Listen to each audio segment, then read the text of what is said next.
ನರಮಂಡಲ ಮೆದುಳಿಗೆಲ್ಲ ಸ್ವಲ್ಪ ವಿಶ್ರಾಂತಿ ಗೊತ್ತಾಗ್ತಾ ಇದೆ ನಿಮ್ಗೆ ಈಗಲೇ ಇಲ್ಲಿ ಚಾಯ್ನ ಎಲ್ಲಿದ್ದಾರೆ ನೋಡ್ತಾ ಇದ್ದೀವಿ ಇಲ್ಲಿಬ್ರು ಕಾಣ್ತಾ ಇದ್ದಾರಲ್ಲ ಚೆನ್ನಾಗಿ ಸ್ವಲ್ಪ ಎಲ್ಲ ವಿಶ್ರಾಂತಿ ಸಿಗ್ಬೇಕು.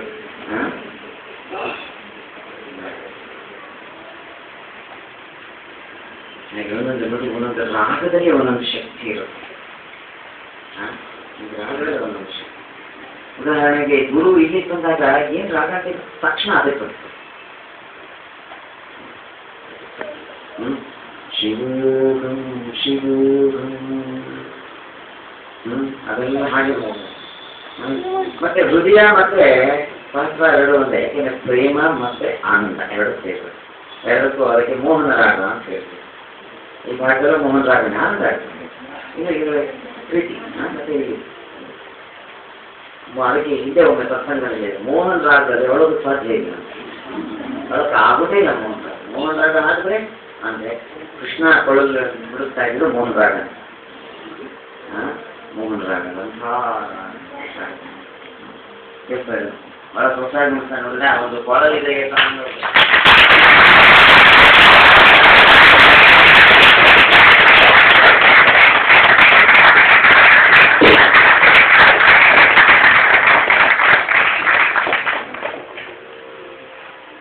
ನೋಡಿ ಇವಾಗ ನಾನು ಈ ರಾಗನ ಆರ್ಟ್ ಕ್ಲೀನಿಂಗ್ ಅಲ್ಲಿ ಇಲ್ಲದೆ ಗುರುಗಳ ಹತ್ರ ಬರದಲ್ಲೇ ಇಲ್ಲೇ ವಾಕಿಂಗ್ ಹೋಗ್ತಾ ಇದ್ರೆ ಏನೋ ಭಯ ಭಯ ಅಂತ ಇದ್ದಾರೆ ಕಂಡ್ರೆ ಏನ್ಕೊಂಡು ಆಚರಣೆ ಮಾಡ್ಕೊಂಡು ಹೋಗ್ತಾ ಇದ್ದೀವಿ.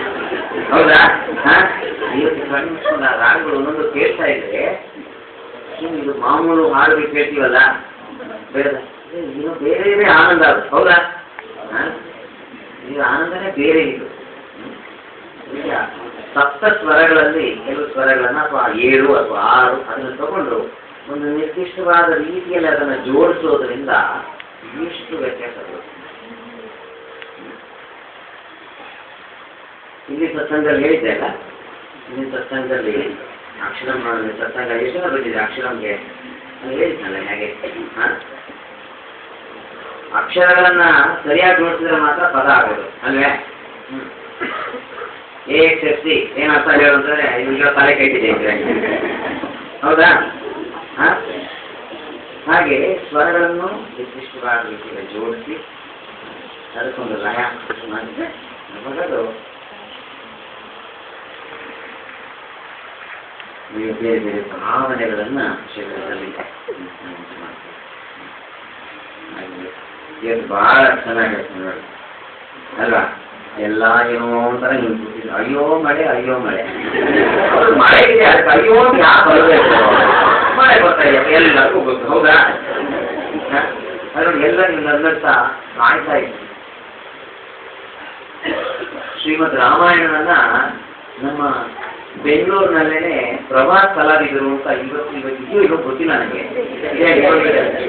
ಪ್ರಭಾತ್ ಕಲಾವಿದರು ಬಹಳ ಸೊಗಸಾಗಿ ಶ್ರೀಮದ್ ರಾಮಾಯಣವನ್ನ ಒಂದು ಹೊಸ ದೃಷ್ಟಿಯಲ್ಲಿ ನೋಡಿ ಅದು ನೃತ್ಯ ರೂಪಕ ತರ ಅದನ್ನ ಮಾಡ್ತಾ ಇದ್ರು. ಅದಕ್ಕೆ ಶ್ರೀರಾಮ ಪ್ರತೀಕ್ಷಾ ಅಂತ ಹೊಂದಿದ್ರು. ಅದ್ರಲ್ಲಿ ಏನು ರಾಮಾಯಣ ಪೂರ್ತಿ ಏನ್ ಗೊತ್ತಾ, ಎಲ್ಲರೂ ಕಾಯ್ತಾ ಇದ್ರು ರಾಮನಿಗೋಸ್ಕರ ಅನ್ನ. ಋಷಿಗಳು ಎಲ್ಲ ಕಾಯ್ತಾ ಇದ್ರು ರಾಮಾವತಾರ ಆಗ್ಬೇಕು, ದಶರಥ ಪುತ್ರೋತ್ಸವ ಆಗ್ಬೇಕು, ಕೌಸಲ್ಯ ಆಯ್ತಾ. ಆಮೇಲೆ ವಿಶ್ವಾಮಿತ್ರರು ಕಾಯ್ತಾ ಇದ್ರು,